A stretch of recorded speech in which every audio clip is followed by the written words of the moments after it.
Apalagi saat hamil itu kemungkinannya besar sekali untuk bau mulut.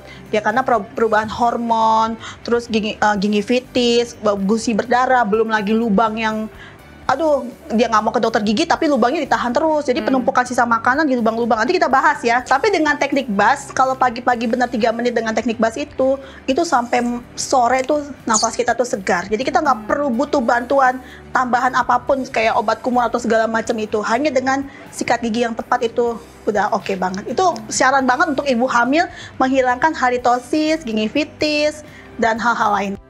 Ini bau mulut ini nggak hanya ada di ibu hamil. Iya, ibu hamil.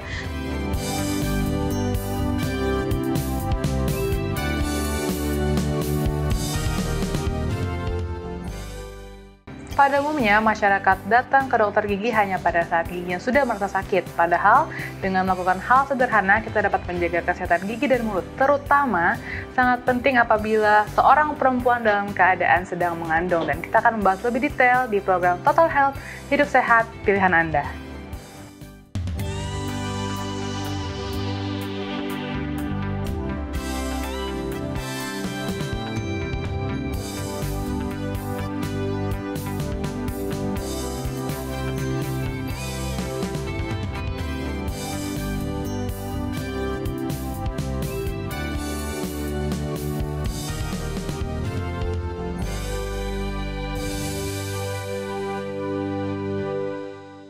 Kembali lagi di acara Total Health, Hidup Sehat, Pilihan Anda. Bersama saya Farida Suryatmaja dan rekan saya Devins Oliver. Ya, dan pada hari ini kita akan membahas menjaga kesehatan gigi dan mulut pada ibu hamil. Dan di sini kita ditemani dengan dokter gigi Jocelyn Rajaguguk. Halo dok. Halo Pak. Halo Iya. Jadi gimana nih dok? Kan biasanya orang jaga kesehatan gigi dan mulut belum tahu nih ternyata kalau ibu yang sedang hamil itu perlu ekstra care lah ya, perawatan ekstra. Iya. Jadi gimana dok? Pernah hamil, Pak, sebelumnya? Enggak, dok. Aduh. Ya, nggak apa-apa ya. Ini jadi buat pembelajaran. Iya, betul-betul. Jadi, yang sekarang kita mau bahas berarti mengenai kesehatan gigi pada ibu hamil. Nah, kita perlu tahu dulu ya, penyakit gigi dan mulut ini yang berhubungan dengan ibu hamil. Penyakit gigi itu ada karies gigi. Karies gigi itu tuh lubang gigi. Penyakit periodontal itu biasanya jaringan mulut. Lalu ada gingivitis, namanya itis itu biasanya radang. Jadi kalau gingi itu kan gusi. Ya. Jadi radang gusi. Halitosis itu bau mulut. Nah, itu semua biasanya ada di ibu hamil. Nah, kalau sakit gigi, penyakit jaringan periodontal atau itu membutuhkan obat minum atau bagus atau tidak untuk janin. Lalu kalau misalnya penyakit gigi tersebut memerlukan tindakan, apakah itu bisa mengakibatkan hal fatal bagi janinnya? Itu yang harus kita bahas saat ini. Jadi apakah ibu hamil intinya bisa nggak sih ya ke dokter gigi? Pernah nanya sama orang tuanya kira-kira? Pernah sih kayaknya dokter. Ada atau ibunya pernah bercerita tentang saat hamil kalian bagaimana tentang giginya? Belum ya. Cuma aku dengar-dengar kalau misalnya orang hamil itu gusinya bisa bengkak tanpa sebab. Itu benar nggak dok? Nah, itu yang mau kita bahas pada saat itu, namanya kayak gingivitis ya, berarti gusi radang atau gusi bengkak ya. Nah, kita perlu tahu dulu kalau ibu hamil itu memiliki perubahan fisik dan perubahan fisiologis. Misalnya kadar asam dalam rongga mulutnya, makanya dia rasa mual karena kan kayak asam lambungnya tuh kayak naik. Terus jadi dia ngerasa nggak enak di mulut, akhirnya dia suka mual dan muntah. Lalu ada lagi katanya peradangan pada gingiva yang tadi ya gusi, dan itu juga mempengaruhi kehamilan dan perkembangan janin. Nanti bagaimana kita akan bahas. Lalu perubahan vaskuler itu maksudnya perubahan pembuluh darah. Perubahan pembuluh darah itu apakah gusi lebih sensitif terhadap bakteri kalau dia lagi hamil? Dia lebih sensitif, kalau dia nggak hamil dia nggak tahu sensitif. Nah, atau apakah kita perlu menjaga atau perlu merubah pola makan kita yang dari sebelum hamil apa berbeda atau bagaimana? Lalu bagaimana semua resiko penyakit periodontal mempengaruhi kondisi-kondisi kehamilan. Kita perlu tahu juga nih kalau trimester pertama kan itu paling rentan ya. Itu harus benar-benar dijaga dan itu masa-masa mualnya. Tapi zaman sekarang kan ada ya bapak-bapaknya malah yang mual-mual ya. Aku tuh kalau baca novel selalu laki-lakinya yang mual jadinya kan, itu kebanyakan baca novel berarti ya. Nah, kalau trimester pertama itu masa kehamilan 0 sampai 3 bulan itu justru harus dihindari menghisap permen. Biasanya kalau mual kan malah pengen nyari permen ya. Bagusan mangga muda kali ya daripada permen ya. Itu malah nggak bagus katanya. Lalu muntah, mulut jangan diapa-apain, dibersihkan aja dengan berkumur aja. Kemudian hindari obat anti muntah, karena kalau makan obat kan berpengaruh ke janinnya ya. Jadi kalau misalnya nggak tahan banget ya memang banyak sih dokter yang kasih, tapi itu kan istilahnya mual enak ya, mual bahagia ya. Jadi nggak apa-apa sih sebenarnya ya. Kemudian masuk ke trimester kedua, itu masa kehamilan 4 sampai 6 bulan. Nah, itu baru mulai tuh ada peradangan gusi, kalau disikat mudah berdarah. Nah, kalau misalnya kita terus-terusan sikat gigi berdarah atau kita cuman gini aja berdarah kan kayak kesannya jadi apa ya? Jadi bau kan mulut kita kan. Itu bikin mual juga nggak sih, Dok? Iya, bikin berasa darah bau gitu darah kan. itu kan udah mulut kita asam ditambah bau darah. Kayaknya rasanya aneh ya. Itu mengganggu. Dan akhirnya karena setiap sikat gigi dia ngerasa berdarah terus, ibunya jadi malah sikat gigi juga bisa kan, ya kan? Jadi bukannya giginya jadi makin bagus atau tapi kesehatan giginya makin kotor. Bukannya oral hygiene-nya lagi lebih oke, tapi malah lebih buruk jadinya kan. Nah, kita mau bahas lagi nih tentang gingivitis kehamilan. Gingivitis kehamilan itu adalah radang gusi pada waktu kehamilan. Jadi pada waktu dia hamil, ada perubahan komposisi mikrobiota, biofilm, biologis jaringan gingiva, dan pembuluh darah. Jadi kalau misalnya kita mudah berdarah, artinya pembuluh darahnya itu melebar.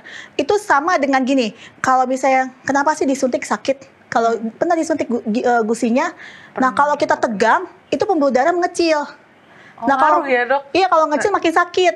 Makanya kan suka bilang relax. Supaya pembuluh darahnya agak membesar gitu kan. Kalau di kondisi itu kita perlu, tapi kalau ini gingivitis kehamilan itu mungkin terlalu lebar, jadinya rentan untuk menyebabkan gingivitis atau menyebabkan gusi membengkak. Kemudian ada juga Epulis gravidarum. Ini lebih cenderung ke kayak ke tumor atau ke tumor jinak. Cuman kalau misalnya dia sudah selesai hamil hilang. Jadi cuma kan bikin panik ya. Apa nih tonjolan gini kan apa nih gitu kan.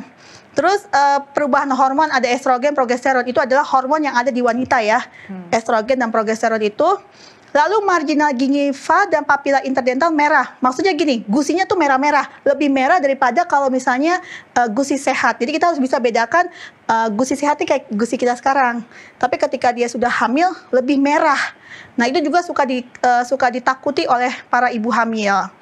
Jadi sekali lagi ya, pengertian gingivitis itu adalah peradangan pada gusi yang disebabkan oleh infeksi bakteri. Bisa juga ditandai dengan adanya pembengkakan, ya. Nah, terus tanda klinisnya yang tadi itu merah, ya. Kalau udah merah, gusi itu biasanya udah nggak wajar.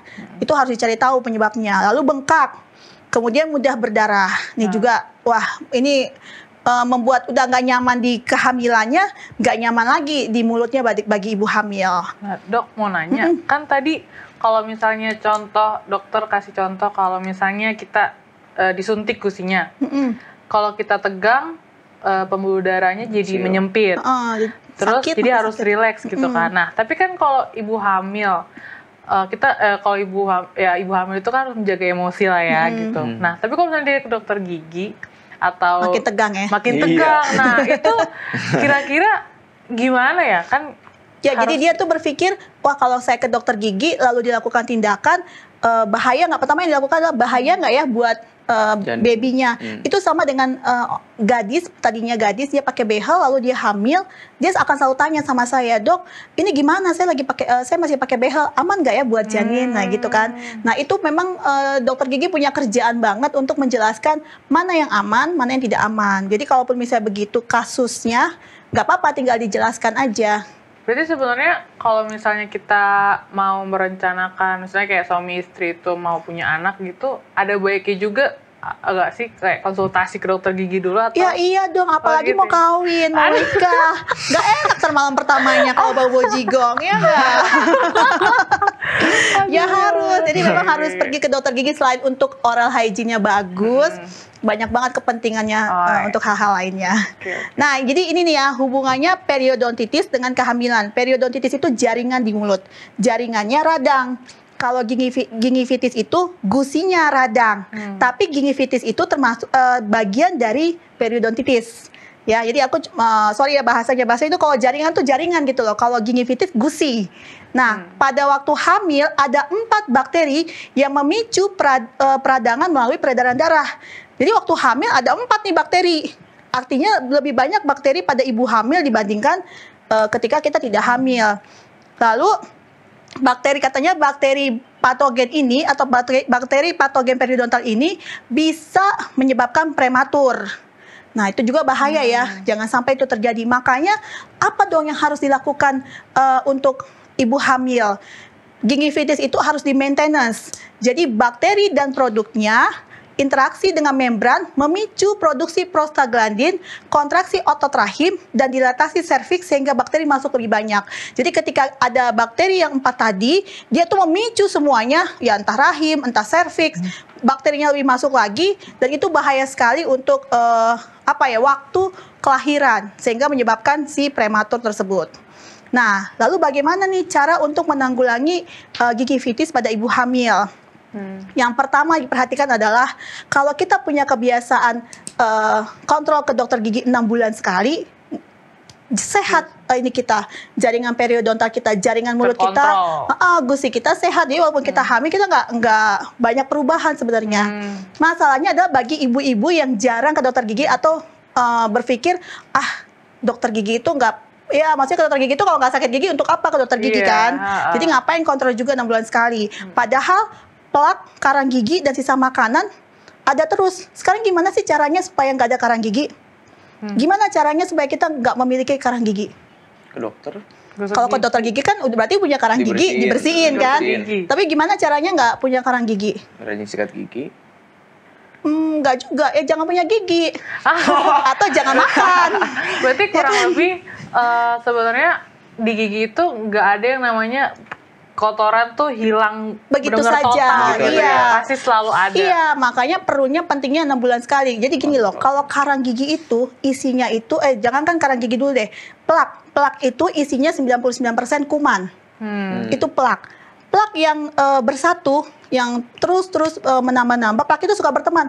Sini lu temenin gue. Besok dia makan, ada plak lagi kan. Sini terus diikat, temannya dipegang. Iya. Plak yang mengumpul itu namanya karang gigi. Mengeras, dia punya kekuatan. Nah, itu 99% isinya kuman.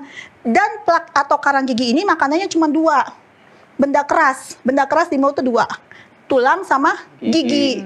Jadi kalau kita punya banyak karang gigi yang diakibatkan oleh kumpulan plak atau sisa makanan, maka akan menyebabkan lubang atau tulangnya turun. Jadi kan gigi itu yang megang tulang kan. Lah kalau tulangnya nggak ada dimakan, ya kan giginya goyang kan. Makin masuk ke dalam bakterinya. Iya, jadi kalau misalnya itu kan 99% kuman. Gigi yang megang tulang. Kalau tulangnya dimakan sama si bakteri, jatuh nurun jadinya. Giginya siapa yang megang? Iya nggak ada. Copot dong. Goyang dong, ya kan? Ditambah lagi sisa makanan itu masuk ke gusi, itu membuat radang pada gusi. Jadi jangan sampai itu terjadi. Gimana caranya? Ibu hamil harus lebih ekstra untuk menjaga kesehatan gusinya.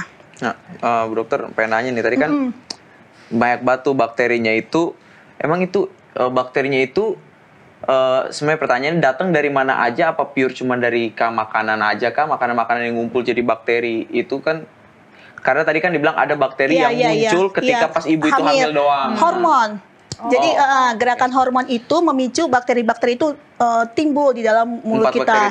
Iya, makanya kalau misalnya kita mau hamil, kita harus tahu semua lah. Jangankan itu, emosi kita aja lebih nggak stabil ketika kita hamil kan, lebih ada ketika kita hamil dibandingkan kita nggak hamil. Jadi hal-hal itu karena kalau kita sudah tahu berarti kita harus kontrol emosi sama ya menjaga kesehatan mulut. Jadi jangan sampai kok gigi aku goyang ya pada waktu hamil. Kenapa? Nah, kenapa tuh? Kesalahannya di mana gitu kan? Dia sering nggak ke dokter gigi. Nah, itu sih ya. Banyak.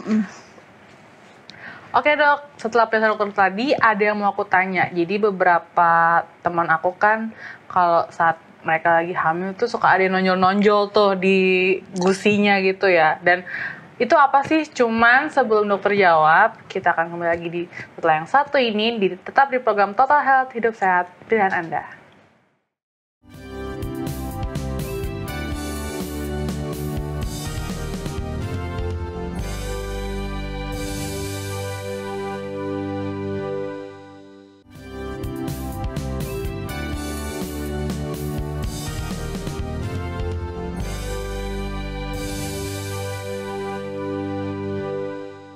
Kembali lagi di acara Total Health Hidup Sehat Pilihan Anda, masih dengan topik pembahasan dental health bagi ibu hamil. Bu dokter, tadi pertanyaan dari Kak Valisa tadi, yang suka nonjol-nonjol depan itu, boleh dijawab? Oh iya, jadi kita harus lihat ya, nonjolnya itu keseluruhan atau dia tuh kayak khas aja tuh cuman satu gitu ya. Kalau tadi kayak yang keseluruhan itu lebih ke gingivitis, peradangan gusi. Tapi kalau ke yang kayak nonjolnya tuh beda, nah ini yang mau kita bahas nih sekarang nih. Tadi kan masih lanjutan ya. Nah, jadi namanya tuh seperti pregnancy tumor, atau tumor kehamilan, atau epulis gravidarum, atau granuloma kehamilan. Nah itu tidak terlalu berbahaya, tapi nggak nyaman karena berasa dan rata-rata lidah kita tuh pengennya meraba si tonjolan tersebut. Biasanya itu berkembang pada kehamilan trimester kedua, dan dia bentuknya tuh seperti benjolan, warnanya merah keunguan sampai merah kebiruan, gampang berdarah, dan sering terlihat pada gusi rahang atas. Tapi nggak menutup kemungkinan dia juga bisa ada di gusi bagian bawah.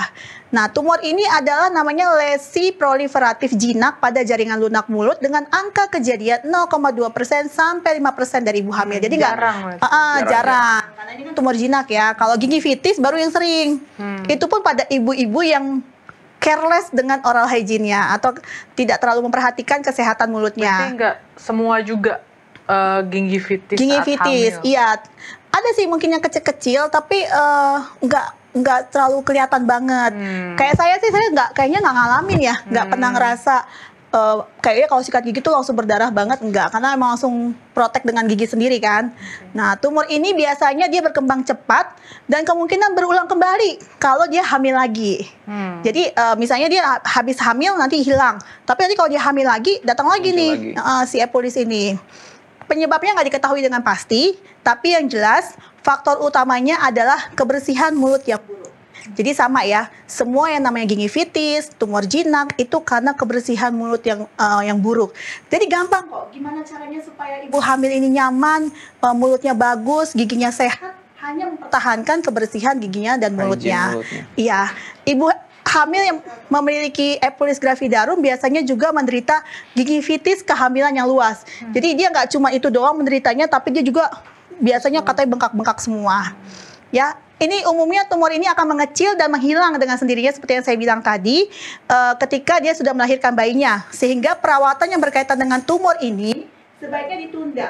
Sehingga setelah kelahiran, kecuali bila ada rasa sakit dan pendarahan terus terjadi sehingga mengganggu penyikatan gigi yang optimal dalam rutinitas sehari-hari. Jadi maksudnya ini perawatan atau tindakannya jangan dilakukan pada saat kehamilan. Tunggu aja babynya lahir. Nah, itu kan hilang sendiri. Tapi kalau nggak hilang, baru dilakukan tindakan ke dokter gigi. Tapi itu nggak sakit ya? Maksudnya selama kehamilan? Nggak sakit, cuma mengganggu ya. Karena ada tonjolan. Tonjolan semua kan. Dan itu mudah berdarah, sikat gigi berdarah, mengganggu, nggak enak dirasa di mulutnya kan. Jadi ini banget. Dan itu menyebabkan bau mulut pastinya kan. Nah, sama jorok. Iya. Sama tadi, nggak apa maksudnya check up-nya ketika babynya lahir dulu. Tindakannya, kalau check up boleh kan kapan aja. Tindakan, maksudnya treatmentnya supaya hilang itunya setelah babynya lahir. Lahir, karena kan kalau babynya lahir ini biasanya hilang sendiri kan. Jadi kalau kecuali dia tidak hilang, baru kita bikin tindakan. Biasanya itu memang tunggu babynya lahir baru itu yang hilang, atau bisa dikasih hilang aja dulu sebelum? Nggak bisa karena dia sudah punya bad habit pertama. Kedua, memang dibilang ini adalah termasuk tumor jinak yang pada masa kehamilan. Kalau emang sudah ada ya, dan dia akan hilang ketika babynya lahir. Oke. Kalau misalnya mau diambil tindakan, berarti kan gigi gusinya dipotong. Nah, kalau gusinya dipotong kan nggak bagus buat semuanya ya. Anestesinya nggak bagus buat janin. iya, Obat sakitnya juga nggak bagus buat janin. Jadi sebisa mungkin janganlah ada ya obat-obatan atau anestesi masuk. untuk janin tersebut kan. Jadi wanita itu agak sangat Sangat repot ya. repot ya. Bapak-bapak tolong perhatikan ya. Iya, betul sekali. Nah, lalu menuju ke halitosis, pertanyaan saya, kamu tahu nggak kalau kita itu bau mulut? Maksudnya ngerasa nggak kita tuh punya bau mulut atau tidak? Kadang-kadang Atau ngerasa. pede aja enggak sih nggak punya? Aku sih mungkin ngerasa tuh pasti kalau bangun tidur sih Bangun tidur aja Iya. ngerasanya. Kalau Taunya tidur- bagaimana? kayak asem gitu. Oh, karena mulutnya Iya. ngerasa asem, Mulutnya jadi pasti rasanya nggak enak aja gitu rasanya. jadi ngerasanya kita bau mulut pasti gitu bau kan. mulut. Pernah ini orang. Buat bercanda mungkin iya, buat bercanda. Jadi kita bisa loh ngetes mulut kita itu bau atau tidak itu dengan pakai selampe, terus kita taruh di mulut, kita hembuskan nafas dari hidung ke si selampainya itu. Dari hidung, mulutnya ditutup. Nah, kalau selampainya bau, nah itu berarti kita bau mulut. Nah, tapi yang paling enak sih ini orang. Berasa banget ya. banget temennya ya. Iya. Apalagi saat hamil itu kemungkinannya besar sekali untuk bau mulut. Ya karena perubahan hormon, terus gingivitis, gusi berdarah, belum lagi lubang yang dia nggak mau ke dokter gigi tapi lubangnya ditahan terus. Jadi penumpukan sisa makanan di lubang-lubang. Nanti kita bahas ya soal lubang di gigi ini. Tapi apa sih sebenarnya pengertian si halitosis ini? Ini yang namanya bau mulut. Jadi dia bau nafas yang tidak sedap atau tidak menyenangkan, tapi dia bukan merupakan suatu penyakit. Ini bau mulut ini nggak hanya ada di Ibu hamil. Iya, ibu hamil. Tapi pernah tahu nggak sih paling enak jadi dokter gigi tuh bisa tahu ini orang penyakitnya apa? Contohnya kalau kayak bau mulutnya pasien diabetes, baunya gimana tuh? Nggak tahu tuh. Nggak tahu? Nggak tahu. Jadi dengan dia tuh bau ini aseton, yang apa tuh penghapus Penghilang kuteks kuteks ya. ya? Iya. Oh. Terus kalau penyakit hepar tuh hati ya, penyakit hati yang udah kronis ya, maksudnya udah parah, itu biasanya dia baunya tuh kayak bau ikan busuk. Nah, wow. ya kan? Kalau ada lagi bau Khas gitu ya? Iya, kalau dia penyakit ginjal, baunya tuh bau urin. Apa sih? Mau katanya amis. pipis. Amis. Jadi kalau misalnya kita orang lagi nafas cuman baunya bau kuteks nih. Oh, berarti dia punya diabetes. Tapi dokter pernah nemuin kasus yang kayak gitu? Iya. Sering. Langsung tahu gitu? Rata-rata diabetes. Oh. Nah, karena kalau udah hepar yang udah parah, yang udah kronis banget, itu biasanya mereka udah di rumah sakit. Jadi mau cium kan nggak mungkin ya. Tapi dari jenis baunya aja, atau penyakit ginjal juga kalau udah parah banget, bau Amis. nafasnya iya khas banget. Amis banget. Nah itu semua bisa diketahui dengan. Tapi gini loh, nggak semua orang tahu dirinya itu bau mulut atau tidak. Termasuk ibu hamil. Jadi kadang-kadang dia malah ngerasa bau. Aduh, dia kan udah berdarah nih gusinya kan si ibu hamil ini. Terus dia juga udah malas misalnya ke dokter gigi. Sebenarnya mungkin mulutnya nggak bau, tapi karena dia ngerasa banyak sekali kasus di mulutnya, jadi dia tuh kalau ngomong udah begini-begini sama orang. Gitu. Padahal belum tentu dia bau mulut. Makanya dia harus tes tadi dengan selampe itu. Atau dia boleh tanya ke dokter giginya. Kan dokter gigi kan suka tuh cium-cium aroma bau mulut kan. Ya kan jadi. Cerita seorang dokter Iya, gigi betul. mencium-cium aroma Daripada mulut. misalnya kalau suami udah nggak mau lagi cium bau mulutnya dia, ya kan?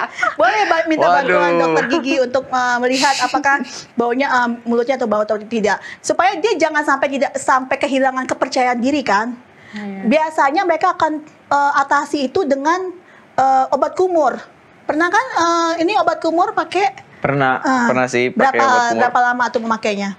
Sering atau Aku nggak sering sih. Nah ini juga ada yang aku mau tanya nih masalah pakai juga obat kumur. Apakah itu pakainya habis sikat gigi atau sebelum sikat gigi baru sikat gigi dulu? Nah ini kadang-kadang. ini nanti aku jawab ya. Makanya aku tanya dulu sama Val. Ini Val yang paling sering pakai obat kumur ya? Ya aku kira-kira 3 hari sekali lah. 3 hari sekali. Iya. Nah, memang kenapa kalian suka pakai obat kumur?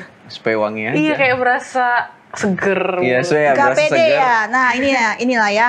Jadi sebenarnya kalau menurut anjuran dokter, kami yang dokter gigi ini, sebaiknya menggunakan obat kumur itu jangan setiap hari, apalagi selama 14 hari berturut-turut. Kalau bisa menggunakan obat kumur itu sesuai anjuran dokter.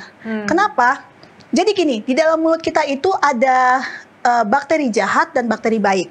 Mereka lagi berdamai sekarang, lagi tenang-tenang. ketika obat kumur itu masuk ke dalam mulut kita, itu mengganggu keseimbangan flora dalam mulut. Dua-duanya. Mengganggu si bakteri baik dan bakteri jahat ini yang berdampingan. Jadi bentar berantem, kalau udah berantem itu bakal banyak masalah. Apalagi dengan ibu hamil yang udah ada masalah dari hormon, masalah dari mana, terus dia karena malah sikat gigi karena takut berdarah dia supaya seger pakai obat kumur, itu lebih banyak lagi penyakit yang ditimbulkan. Jadi kalau usul saya sih sebaiknya memang produsen selalu bilang di iklan-iklan kan, pakailah obat kumur ini. Bisa merontokkan karang gigi lagi. Iya. Ya kan? Bener. Sementara aku aja susah banget tuh ngeluarin karang gigi. Kok dia bisa rontokin karang gigi? Dengan kumur-kumur doang. Iya. Udah gitu pasiennya bilang, bener kok dok, rontok kok karang gigi. Wah berarti karang gigi kamu dahsyat banget. Sampai ada yang rontok gara-gara si obat kumur itu kan. Karena kita susah banget tuh untuk mengeluarkan si karang gigi dengan si alat itu. Nggak mungkin karang gigi bisa menuntaskan itu. Jadi jangan terlalu terlena oleh iklan ya. Dan kalau boleh jangan diganggu keseimbangan flora dalam mulut. Paling bagus itu adalah dengan cara sikat gigi. Sikat gigi itu adalah salah satu metode yang paling baik untuk menjaga kesehatan gigi dan mulut. Sekarang saya mau tanya, berapa lama sih sikat gigi? Ngitung ya? 2 menit. 2 menit lama loh. Coba deh hitung deh. 2 menit lama loh. Bener. Itu kamu udah bisa sambil duduk, sambil nyanyi, sambil apa Tapi tuh. kalau aku Beneran 2 menit. Iya, Udah Kak. pernah hitung? Sekitaran nih, kira-kira. sekitaran sih ya. Gimana tuh? Karena aku beneran kayak gosoknya tuh yang luar sendiri, yang di dalam sendiri, yang atas sendiri gitu. Jadi nggak yang kan ada yang kayak cuma gini, kayak betul. udah kayak Gini, berasa atas bawah, sikatnya kena selesai. depan belakang atas bawah gitu kan. Aku nggak kayak sendiri. Jadi Coba besok hitung ya. Jangan-jangan cuma semenit itu loh. Iya. Nah, jadi untuk ibu hamil juga penting banget nih. Kan gusinya udah bengkak-bengkak nih ya. Metodenya adalah mempelajari. Daripada dia menggunakan obat kumur, bagusnya dia mempelajari bagaimana cara menyikat gigi yang bagus. Cara menyikat gigi yang baik itu kalau kita pelajari literatur tuh teknik bas. Nah, teknik bas tuh keren banget. Jadi itu ujung sikat itu bisa masuk ke gusi. Apalagi yang gusinya bengkak-bengkak itu bisa masuk banget ke gusi. Itu getarin aja 3 kali per segmen ya. Jadi satu bulu sikat gigi ini bisa dapat 3 gigi. Getarin aja tuh 20 kali. Tuh agak 4, 6, jupan lalu. Sampai 20 kan. Maju lagi 20. Maju lagi. Nah itu lama loh. Lama-lama. Terus habis dia bersihin itu dengan sikat gigi, lalu dia mulai begini, atas bawah.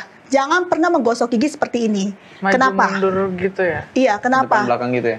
Karena Itu bisa mengikis gusi. Gusi itu kan lembek ya. Iya. Jangan sampai gusi kita terkikis, karena kalau gusi terkikis akhirnya melindungi akar kita terkikis. Lama-lama akar kita jadi ngilu kan. Jadi kayak sisir dia kasih gusi itu jangan dihajar. Kalau aku sama teman-teman ke SD selalu bilang atas bawah ya merah putih bendera Indonesia. Terus ganti Iya kan? cara nih. Nah iya. Nah jadi kalau misalnya dari teknik bas itu dari gusi itu sampai semua bawah, lalu dia atas bawah, terus baru dia di sini ya di belakang itu aku hitung pas 3 menit. Dan coba ya, kalau pagi-pagi habis sikat gigi kita gini, mungkin masih wangi. Tapi coba sore atau coba sekarang. Bau jigong nggak? Gimana caranya? Enggak sih. Nggak tahu. Enggak Ah, nggak bener. tahu. Biasanya- Aku nggak tahu cara. Nggak tahu lagi caranya.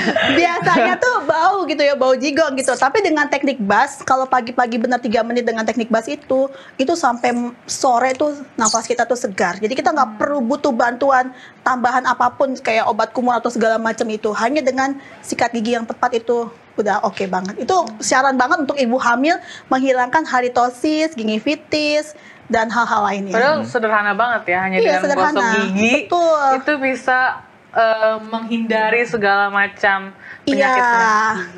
Cuman Malas. Iya. Dan Tata buru-buru, udah ya, aku berangkat apalagi kerja kan. Apalagi ada mualnya, Iya. morning sickness kan. Wah itu paling, aku tuh waktu morning sickness ngelihat odol tuh sama sikat gigi tuh mikirnya lama di kamar mandi, sikat nggak ya. Itu mancing mual soalnya, tapi ya harus dilawan. Itu emang sih dulu kalau aku di keluarga aku dari mama aku tuh dulu waktu kecil misalnya habis dari gereja tuh udah capek gitu kan, biasa anak-anak tuh tidur di mobil, dia nggak peduli mau kita udah ngantuk Ditarik ya. apapun ditarik mau nangis Iya, meraung-raung dari ke kamar mandi. dan aku akhirnya di sekarang tuh nyadar aku sampai sekarang tuh nggak pernah bolong gitu. Iya, jadi bersyukur kan Iya, sama mama kan. dulu kan kayak Duh, gondok Ma. banget, aduh mau tidur batuk banget. Oke. Iya. Jadi betul. banyak sih buat pemirsa juga di rumah yang masih awam, tadi paling yang ilmu baru yang dapat bahwa nggak boleh digosok didorong ke dalam gitu ya, dihajar ke dalam gitu. Lebih bagus atas bawah. Oke. Kita akan masih ada lagi yang akan kita bahas, apalagi berikutnya kita akan bahas tentang gigi berlubang pada ibu hamil. Jangan kemana-mana, tetap di Total Health, hidup sehat pilihan Anda.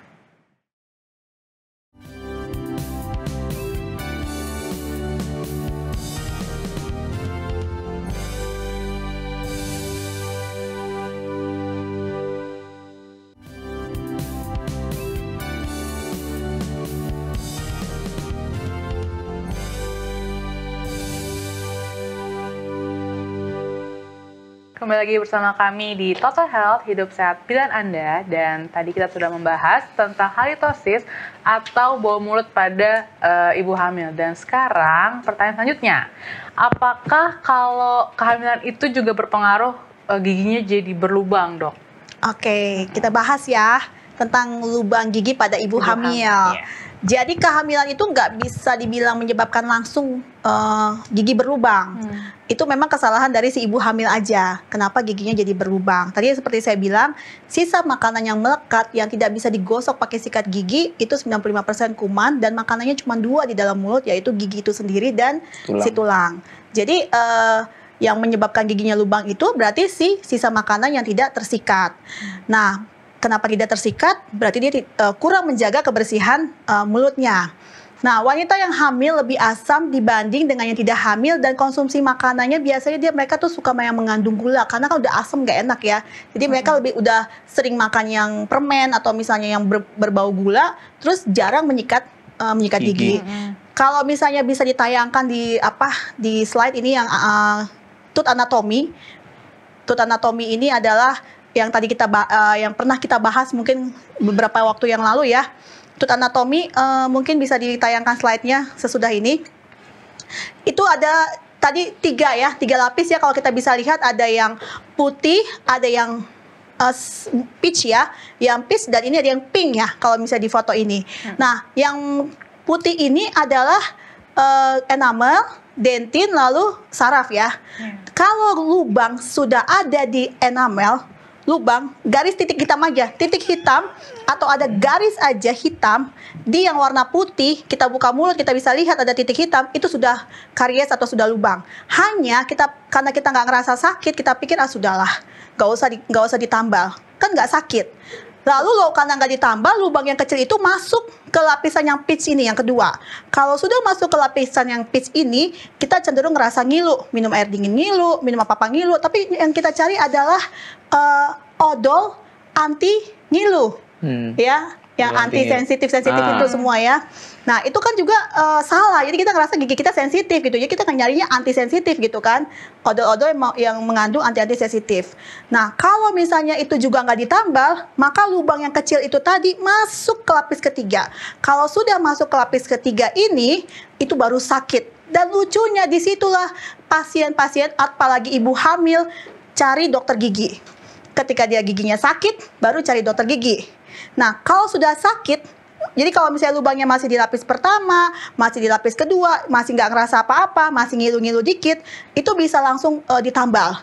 Ditambal itu biayanya sangat murah. Ke puskesmas juga mungkin nggak terlalu mahal, bahkan mungkin bisa gratis, aku nggak tahu ya.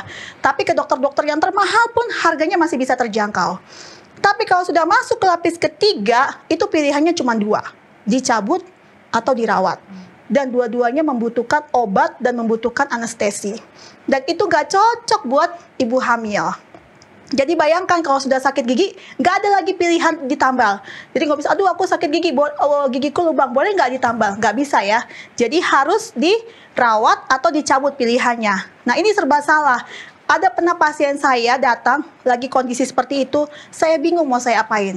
Tapi kalau dia saya kasih obat biasa, obat kan juga nggak boleh sembarangan, entah itu antibiotik atau apa, nggak boleh sembarangan kan. Dikasih obat juga nggak mempan, sering-sering nggak boleh kan. Akhirnya mau nggak mau saya harus rawat. Ketika dirawat saya harus suntik dia supaya dia nggak ngerasa sakit kan. Karena nggak mungkin juga saya melakukan pencabutan. Kenapa sih kita harus menghindari anestesi itu? Itu bisa mengganggu jalur nafasnya baby. Memang janin itu diprotek ya sama plasenta yang luar biasa. Tapi kan namanya kemungkinan selalu ada ya. Makanya hindarilah masalah-masalah anestesi bagi ibu-ibu hamil ke dalam tubuhnya untuk memproteksi si baby tersebut. Tapi dok, tadi kan dokter bilang bahkan titik kecil ataupun garis. Nah aku tuh sering lihat kan kalau misalnya gram itu kan banyak ceruk-ceruknya ya. Iya. Nah itu tuh ada titik-titik hitamnya. Iya kayak garis hitam itu ya. termasuk karies juga. Iya, itu termasuk karies. Jadi dia di ceruk-ceruk itu hitam-hitam itu garis itu masih di lapis yang pertama banget. Kadang-kadang kalau orang tahu ya karena pasien saya suka edukasi, mereka suka bilang udah dok tambal aja. Nah itu juga PR buat saya. Karena dia masih halus banget. Saya kalau mau nambal kan harus lobangin besar dikit kan, ngebor dikit kan. Maksudnya ngebor lumayan lah di bornya. Sayang juga ya. Jadi akhirnya saya suruh udah kontrol lagi 2 bulan lagi tapi dengan sikat gigi yang baik. Jadi dia pulang sikat gigi yang bagus dulu untuk mempertahankan itu. Baru kalau misalnya saya lihat dia makin tebal, garisnya makin tebal, baru saya tega untuk jadi ngebornya. Maksudnya karena itu masih dikit, masih bisa coba dengan 2 bulan yang itu iya, buktinya setelah dia 2 bulan datang lagi, dia coba cek lagi masih begitu aja gitu kan. Tapi kalau dia sudah lebih tebal, atau saya biasanya ini apa sih yang kayak anak-anak itu dilapis aja. Saya suka lapis tuh pakai bahan tambelan. Ya kan, saya tapi saya nggak keruk hitamnya, tapi saya lapis aja tuh.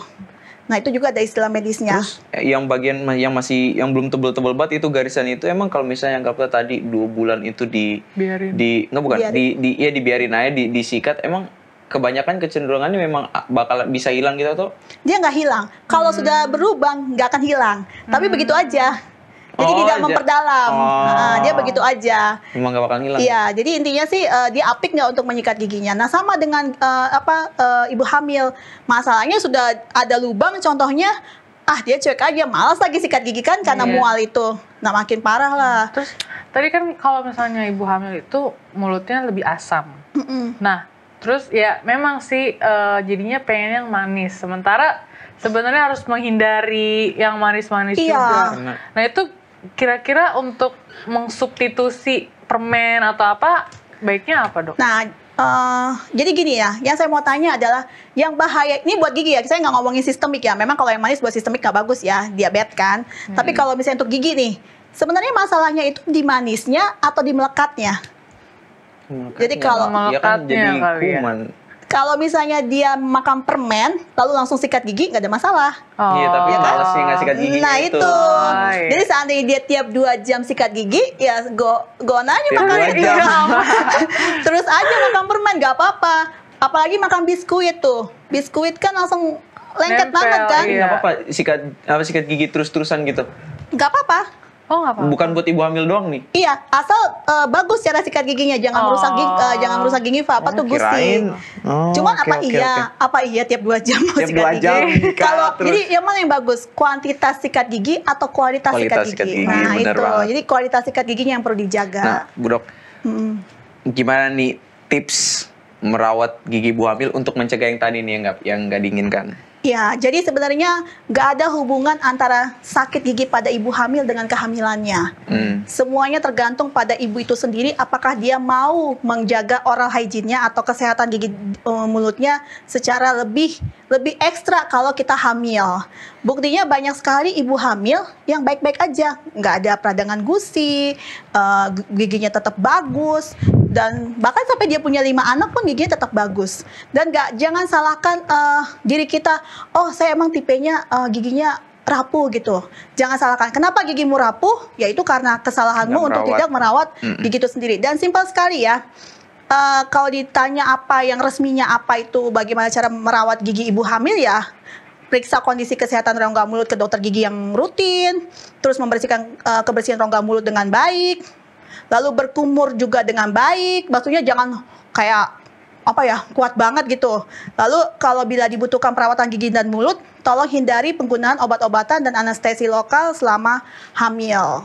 Itu sih saran yang formilnya ya. Dibanding intinya sih sikat gigi lah. Sikat gigi lah yang bagus dan berkualitas dan lebih ekstra menjaga kebersihan mulut ketika lagi hamil. Bantuan dental floss mungkin bagus ya. Dental floss. Iya. Iya. Ya, itu Jarang bagus ya. tapi ya orang ya. Iya, karena repot kayaknya ya. Iya, gitu. Tapi kalau dia rajin tuh bagus sekali. Apalagi kalau giginya berjejal-berjejal. Oke, sekarang kita masuk ke mitos atau fakta. Udah seperti biasa, udah ada papannya di sini. Oke, kita akan lontarkan pernyataan Terus atau apa? dan nanti Bu Dokter bisa bantu klarifikasi. Oke. Yang pertama, setiap ibu hamil giginya rontok atau enggak, ya itu loh, rontok lah. Bagi aku sih berdasarkan yang tadi bisa jadi mitos kali ya, mitos. Aku mitos kayaknya, aku agak ragu Mitos. juga sih. Iya, Ragu. itu banyak sekali pernyataan itu di pasien saya ya. Iya, anakku 3, jadi setiap aku hamil rontok satu gigiku, maksudnya copot gitu. Satu gigi satu anak. Satu gigi Satu satu gigi anak. anak. Kalau anaknya 12 12 ya, ampun, ompong semua. Berarti zaman dulu opung-opung copot semua dong tuh giginya kan. Nah itu memang mitos, itu ibunya aja yang nggak mau rawat giginya. Oke. Nah, untuk mitos atau fakta selanjutnya yang beredar nih, katanya kalau misalnya ibunya itu punya kecenderungan giginya gampang bolong, anaknya juga ikutan bolong. Mitos atau fakta? Saya menjawab mungkin Apa mitos? fakta. Wah, ini baru berbeda. kali ini yang Berbeda berbeda nih. Beda nih. Si Beda nih. fakta, si Davis mitos. Mitos. Wah, ini Baiklah, apa ya, mitos atau tolong fakta ya? diklarifikasi. Aku mungkin fakta karena mikirnya mungkin genetik, tapi mungkin dokter bisa klarifikasi. Oke, jadi kalau misalnya gigi ibunya rapuh, anaknya rapuh gitu ya. Emang ada sih beberapa orang yang ngomong, dok gigi saya rapuh kayak bapak saya gitu kan. Gigi saya gampang rusak karena kami keturunan giginya gampang rusak. Oh tidak. Gigi itu gampang rusak karena kesalahan kita. Berarti Oke. kita ya balik lagi sikat giginya sama kontrol ke dokter giginya kurang. Berarti mitos. Berarti Mitos. mitos. Oke. Mitos. Jangan salahkan Teman-teman, ayah dan mitos. ibumu Jangan ya. salahkan ayah dan ibu. Jangan salahkan anakmu juga. Nah, yang ketiga agak mirip-mirip juga nih. Kalau ibu giginya bukan bolong atau rontok tadi, berantakan, nah anaknya cenderung berantakan juga. Nah itu mungkin bisa fakta. Fakta. Fakta. Wah, kalau sudah Mungkin. tahu fakta berarti ya udah nggak usah dijelasin lagi. Mungkin dong, mungkin. Ya, mungkin dokter bisa Ah, kasih penjelasan. Explanationnya. Emang itu betul ya, itu genetik. Jadi kalau misalnya orang tua kita memiliki rahang kecil, gigi besar, akibatnya kan berjejal ya. Pasti anaknya juga ada kecenderungan untuk seperti itu. Atau gigi kecil, rahang besar, berarti kan senggang-senggang tuh apa tuh, renggang-renggang. Spacing ya. Iya. Nah, anaknya juga bisa mungkin punya seperti itu. Itu istilahnya dari Tuhan lah, itu maksudnya berkat itu dari Tuhan, walaupun giginya berantakan atau ya itu dari Tuhan. Tapi kalau misalnya dibilang rapuh, nah itu saya nggak setuju. Itu mah kesalahan Iya. kita. Kalau dia spacing atau berantakan kan kita nggak bisa atur ya. Iya, Tapi benar. kalau misalnya dia rapuh atau tidak, itu kita bisa atur. Oke, terima kasih dok atas penjelasannya, dan mungkin untuk episode kali ini dokter boleh menyampaikan closing statement. Oke, terima kasih. Jadi yang bisa saya sarankan kepada kita semua, kepada masyarakat yang menonton juga, jangan salahkan keadaan, jangan salahkan anak yang membuat kita sukacita dengan kondisi gigi kita. Jadi mulailah dari gadis mungkin merawat gigi kita supaya kita terbiasa untuk terus merawatnya dengan ekstra pada waktu kita lagi hamil, sehingga kita memiliki gigi yang sehat dan gigi yang bagus, atau mulut yang sehat dan mulut yang baik ketika kita juga hamil. Hanya sederhana saja cara merawatnya, yaitu dengan sikat gigi secara bagus dan secara tepat dan secara berkualitas, maka kita akan memperoleh gigi yang sehat. Oke, Terima kasih banyak dok atas penjelasan hari ini. Episodenya sangat menarik dan aku juga baru tahu ya, terlebih untuk kita para kaum perempuan, untuk saat kedepannya nanti kita untuk merencanakan punya anak, kita juga harus menjaga kesehatan gigi dan mulut sebelum. Jadi jangan setelah sakit baru kita berobat gitu lah ya. Betul. Iya, jadi masih banyak tips-tips kesehatan lainnya, namun waktu saja yang memisahkan kita, tapi kita akan tetap ketemu di episode berikutnya. Jangan lupa untuk terus menyaksikan Total Health. Jangan lupa juga buat subscribe YouTube channel Total Health, nyalakan loncengnya supaya dapat notif kalau ada tayangan baru di sana. Karena bakalan ada pembahasan-pembahasan menarik seputar kesehatan. Dan juga yang gak kalah penting, kalau pemirsa di rumah ada request, pertanyaan, boleh tulis banget di kolom komentar. Dan aku juga mau ingetin nih untuk terus terhubung dengan sosial media kami di Instagram, Facebook, ataupun YouTube Hope Channel Indonesia, dan bisa juga hubungi di call center Hope Channel Indonesia. Akhir kata, sampai jumpa di episode Total Health berikutnya. Hidup sehat pilihan Anda, bersama saya Farisa Suryatmaja. Dan saya Devins Oliver, dan juga Ibu Dr. Jocelyn Raja Guguk. Saksikan terus Hope Channel Indonesia, televisi yang mengubah hidup Anda.